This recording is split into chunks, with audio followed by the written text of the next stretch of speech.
So very good morning everyone, कैसे हैं आप सब। तो आज का जो हमारा सेशन है that is related to organisation behaviour, जिसमें हम इसका पार्ट 5 देखने वाले हैं। और आज हम देखने वाले हैं कि ऑर्गेनाइजेशन बिहेवियर में गोल्स जो हैं वो क्या है ना, किस तरह से गोल्स वर्क करते हैं वो हम देखने वाले हैं। गोल्स ऑफ ऑर्गेनाइजेशन बिहेवियर, क्या क्या गोल्स हैं ऑर्गेनाइजेशन बिहेवियर के। ध्यान रखिएगा, we are not talking about the organisational goal, we are talking about the organisation behaviour goals. ठीक है, कि ऑर्गेनाइजेशन बिहेवियर्स के क्या गोल्स हैं, हम यहाँ पर उनकी बात कर रहे हैं। ठीक है, तो चलिए देखते हैं कि बिहेवियर से रिलेटेड क्या क्या गोल्स हो सकते हैं। तो सबसे पहले आपको ये समझना जरूरी है कि ऑर्गेनाइजेशन बिहेवियर जो है एक अप्लाइड साइंस है। क्या है? एक अप्लाइड साइंस है, यानी कि चीजों को अप्लाई किया जाता है। That deal with the individual behaviour as well as the group behaviour. ये इंडिविजुअल बिहेवियर पर भी काम करता है और ग्रुप बिहेवियर पर भी काम करता है ऑर्गेनाइजेशन के अंदर। ठीक है, ऑर्गेनाइजेशन बिहेवियर इंडिविजुअल पर भी काम करेगा और ग्रुप पर भी काम करेगा, क्योंकि आप हमेशा एक अकेले पर्सन से तो मिलकर काम नहीं करते हैं ना।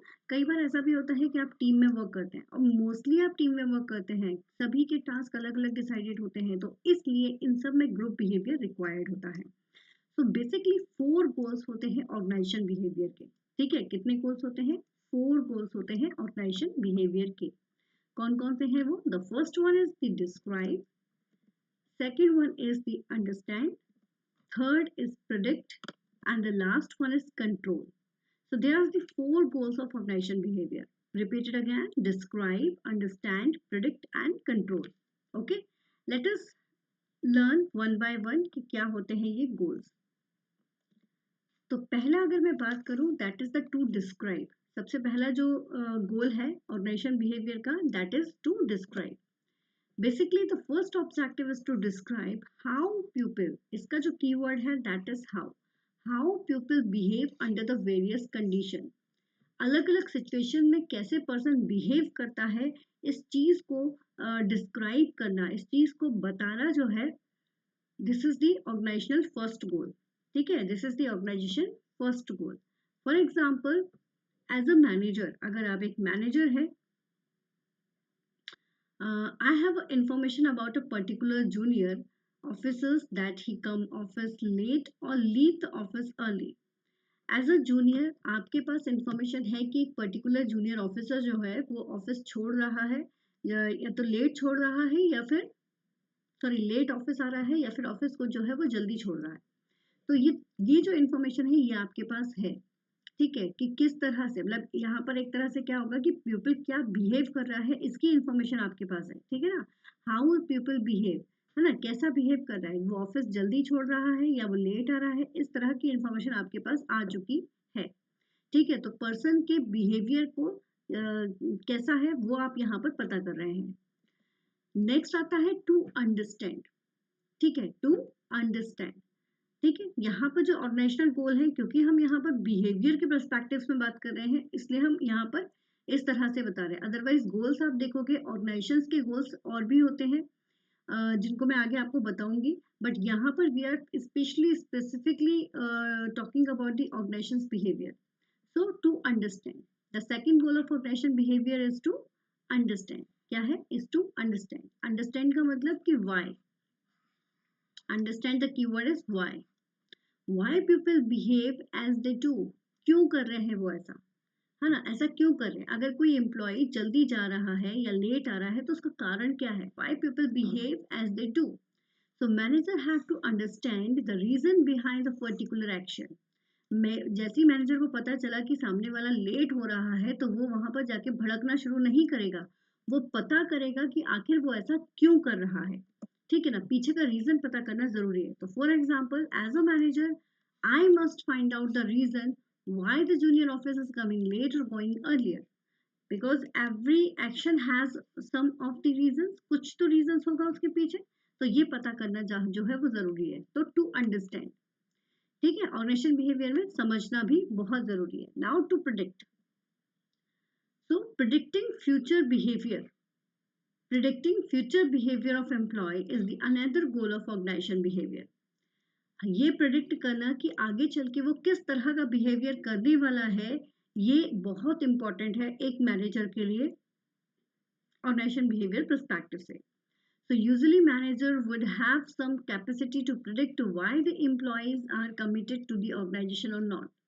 अब यहाँ पर इम्पोर्टेंट क्या हो जाता है कि अगर वो जल्दी जा रहा है या लेट आ रहा है, तो उसके पीछे का कारण इसे पता होना चाहिए, और कारण जो है वो किस तरह का है उसके बेस पर वो पता करेगा कि अपना एक प्रेडिक्शन लगाएगा फ्यूचर के पर्सपेक्टिव से, क्योंकि एट द एंड फ्यूचर में भी अगर वो यही चीज कंटिन्यू करता है तो ऑर्गेनाइजेशन की प्रोडक्टिविटी पर इसका इम्पैक्ट जो है वो पड़ेगा ही पड़ेगा, उसकी रेपुटेशन पर उसका इम्पैक्ट पड़ेगा ही पड़ेगा।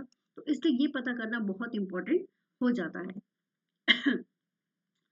तो ये जो इंस्टेंस अभी हुआ था, तो आई हैव रियलाइज, मैं एक मैनेजर हूँ तो मैंने ये रियलाइज किया कि वाई, या फिर आप एक मैनेजर है तो आपने रियलाइज किया कि why he want to leave my organisation, वो ऑर्गेनाइजेशन क्यों जल्दी छोड़ रहा है। How how I can hold the office in my organisation, what should be done by me in this situation and what my role is etcetera. तो इस समय पर ये समझना बहुत जरूरी हो जाता है कि उसने ऐसा क्यों किया है ना, क्यों किया है, और कैसे मैं उस ऑफिसर को ऑर्गेनाइजेशन के अंदर ज़्यादा समय के लिए रोक सकता हूँ, मैं उस सिचुएशन में क्या कर सकता हूँ, ये पता करना बहुत ज़्यादा ज़रूरी होता है। व्हाट इज़ माय रोल, मेरा रोल क्या है, ये मुझे पता होना बहुत इंपॉर्टेंट है। ठीक है, तो वही चीज़ यहाँ पर भी बताई गई है कि कैसे अगर वो ऐसा कर रहा है तो क्यों कर रहा है, उसके पीछे का कारण पता होना बहुत ज़रूरी है, और अगर मुझे कारण पता चल जाता है तो कैसे मैं उस बंदे को, यानी कि उस एम्प्लॉय को उस सिचुएशंस में बाहर निकाल सकते हैं, है ना। तो वो पता करना ज़रूरी है। जैसे कि वो अगर किसी पर्टिकुलर रीज़न से लेट आ रहा है, अब लेट आने का रीज़न हो सकता है कि उसके घर का कोई फैमिली मेम्बर लेट है, सॉरी फैमिली मेम्बर बीमार है, तो इस वजह से उसको ना लेट आ रहा है या वो जल्दी जा रहा है। तो ये तो एक ऐसी सिचुएशन है कि भाई इस सिचुएशन में पता है कि मजबूरी में वो कर रहा है, तो आगे चल के वो ऐसा नहीं करेगा। लेकिन अगर मुझे ये पता चल रहा है कि कोई एम्प्लॉय जानबूझ के ऐसा बार बार कर रहा है जस्ट बिकॉज कि वो इतना इंटरेस्ट नहीं दिखा रहा है ऑर्गेनाइजेशन में या कुछ, तो फिर उसका फ्यूचर भी मुझे प्रिडिक्ट करना पड़ेगा कि आगे चल के ये क्या कर सकता है।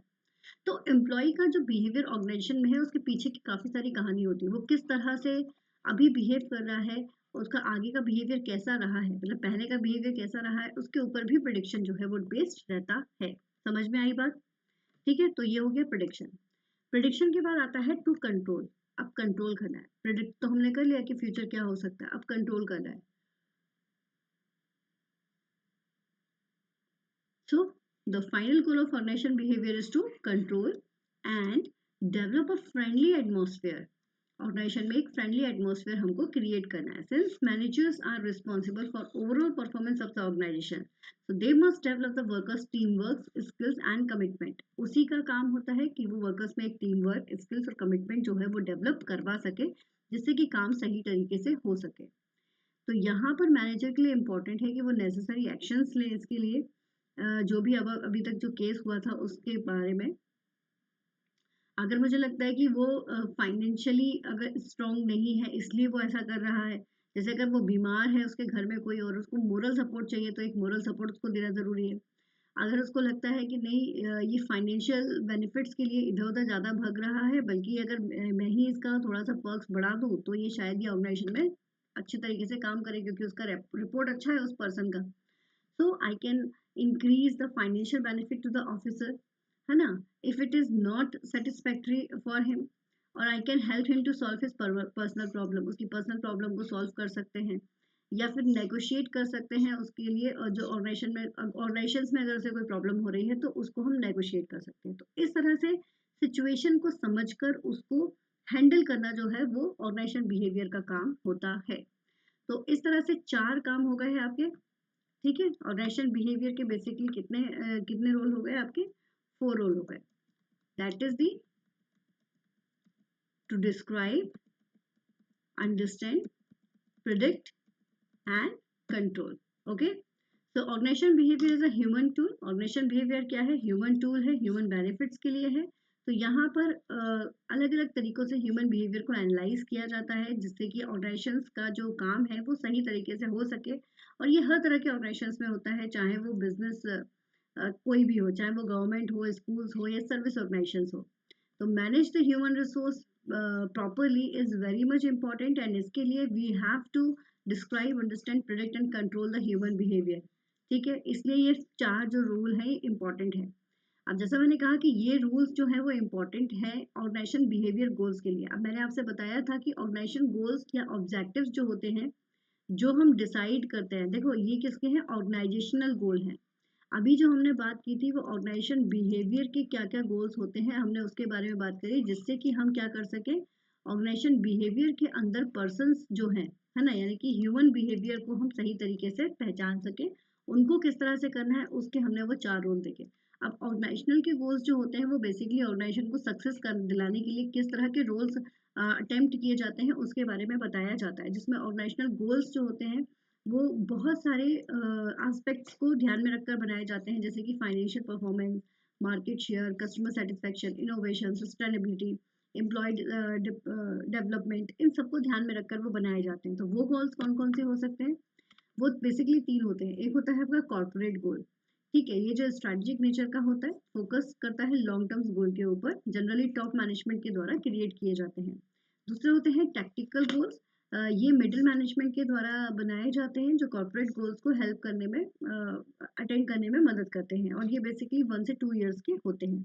तीसरे होते हैं ऑपरेशनल रोल्स, ये these are the tactical roles, ये टैक्टिकल रोल्स होते हैं, they are the for short terms, ये भी टैक्टिकल्स होते हैं लेकिन शॉर्ट टर्म्स के लिए होते हैं, और ये सेट किए जाते हैं मिडिल और लोअर मैनेजमेंट के द्वारा।